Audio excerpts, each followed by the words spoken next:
საქსტატმა გამოაქვეყნა ეკონომიკური ზრდის მაჩვენებლები და იანვარ-ოქტომბრის ეკონომიკური ზრდამ შეადგინა 7.6%.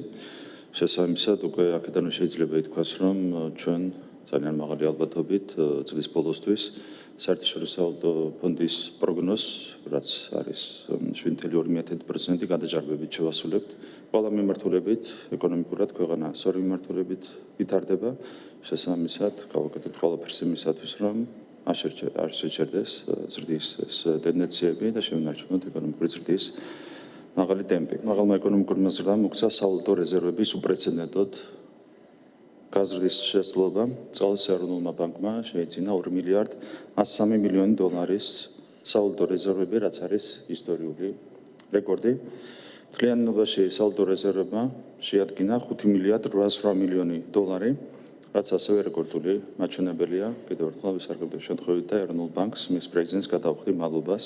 კიდევ უფრო მეტად არის გასაძლიერებელი მიგრაციის დეპარტამენტის შინაგან საქმეთა სამინისტროში, რაზეც ბატონი მინისტრი და სამინისტრო აქტიურად მუშაობენ და რა თქმა უნდა ეს ყველაფერი აისახება საამავლო საქმიანობაზე ამ მიმართულებით, უკანონო მიგრაციის მიმართულებით და იმ გეგმის მიხედვით, რომელიც წარმოადგენა შინაგან საქმეთა სამინისტრომ, მომავალ წელს უზრუნველყოფილი იქნება სულ მცირე 3500 არალეგალის გაძევება ქვეყნიდან. ეს არის მინიმალური მაჩვენებელი. ხალხგანათლების მინისტრი წარადგენს ზოგადი განათლების კონცეფციას.